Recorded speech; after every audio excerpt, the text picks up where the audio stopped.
Hi everybody, my name is Nadina. Welcome to my channel and for another video. This time I'm going to talk about the merge which just happened a day ago or two.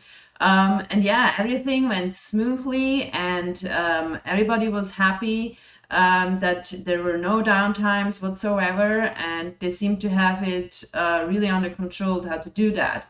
And yes, you can see on the Ethereum website, they even say like now it's basically the energy consumption was reduced by 99.95%, which is awesome. Essentially, with all these climate awareness now really coming into play, I think it is important that a blockchain is environmentally friendly and can kind of comply with all these like energy policies and so on that are getting more and more enforced as well.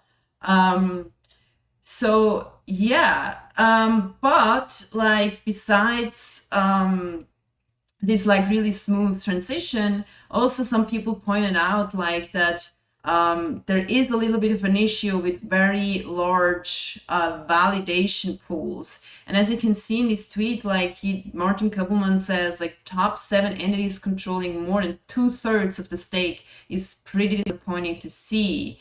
And yeah, you see here 27.5% by the Lido pool and 14.5% by the Coinbase pool.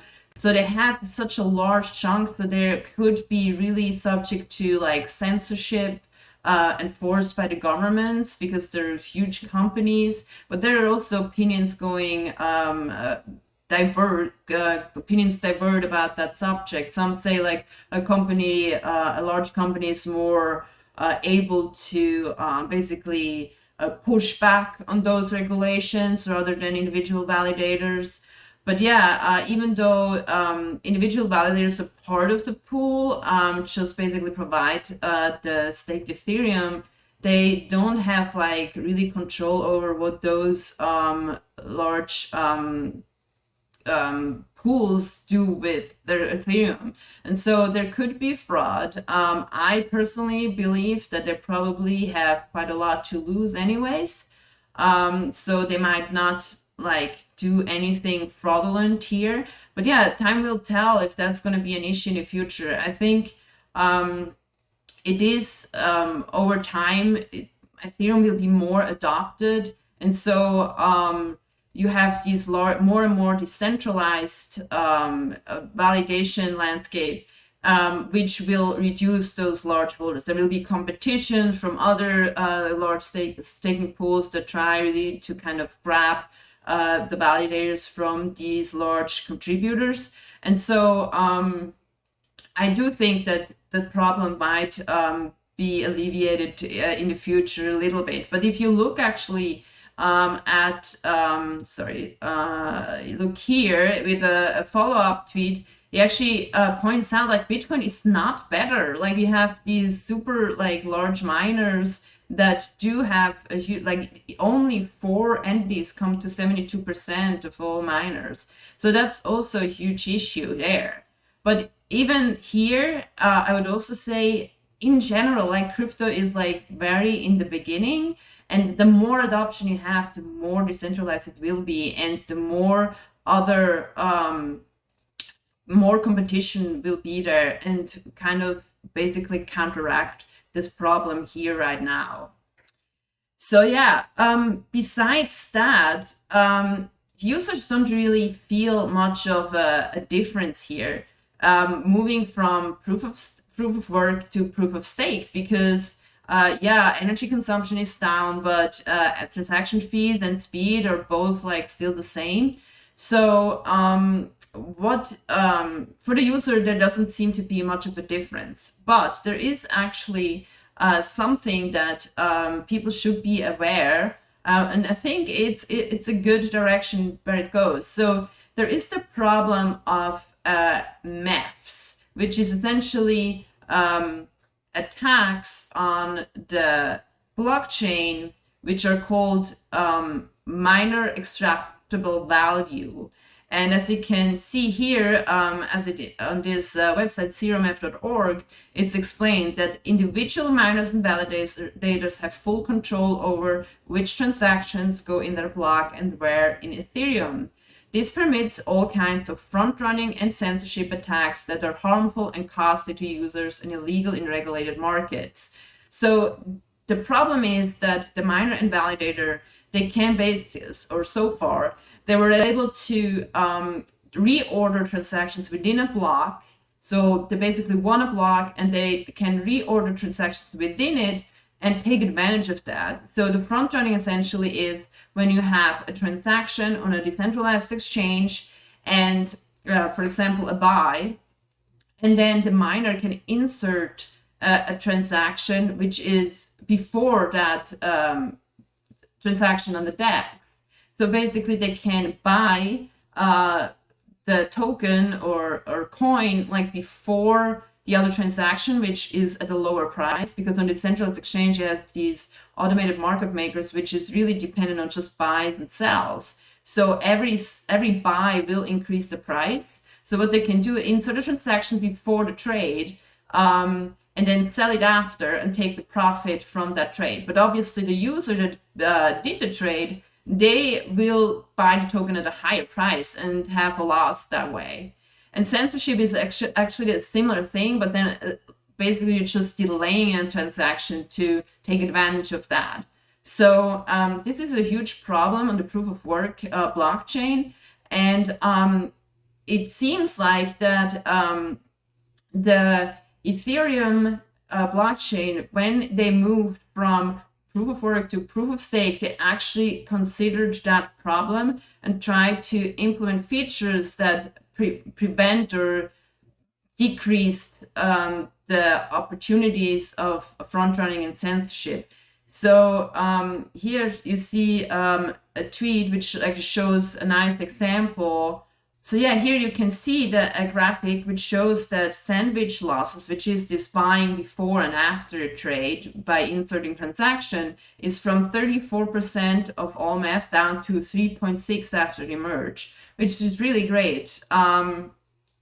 So that's a good improvement. And let's see, what else do we have? So yeah, that's about it, about like the user experience in that sense. But it seems that they're really working hard to make the Ethereum blockchain more secure. So I hope in the future, actually, those attacks are even less and less. And it sort of kind of hints towards the proof of stake might actually eventually more secure, because these proof of work blockchains are just like maybe a little bit outdated in the sense. But yeah, we'll see where it goes. So yeah, what people also talk about a lot is the Ethereum proof of work network that launched 24 hours after the proof of stake network.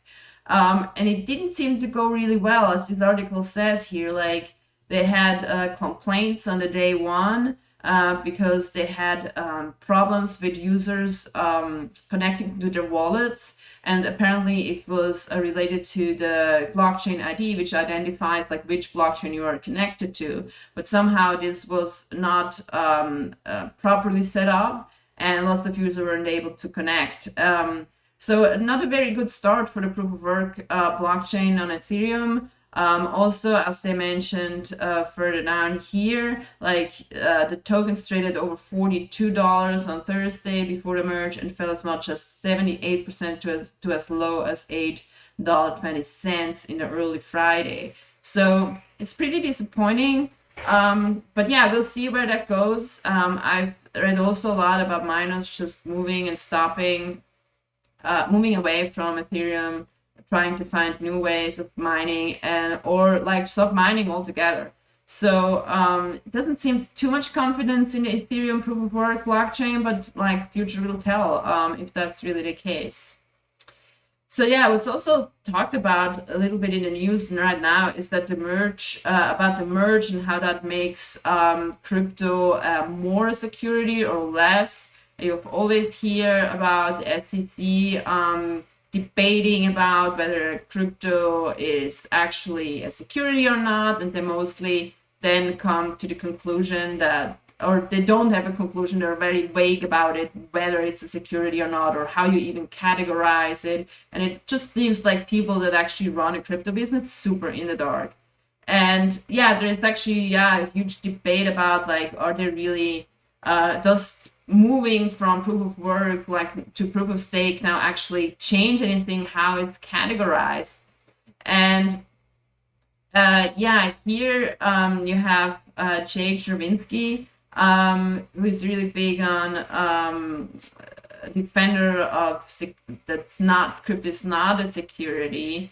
So he says not legalized, but the people who actually understand U.S. securities laws will tell you that the merge not only doesn't make ETH appear more like a security, but in fact was a significant de-risking event.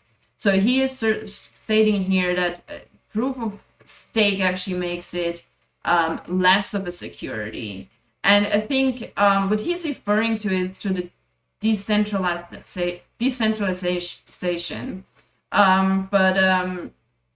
Yeah, I'm not so sure about that. When you kind of read further along, there are many other opinions about it.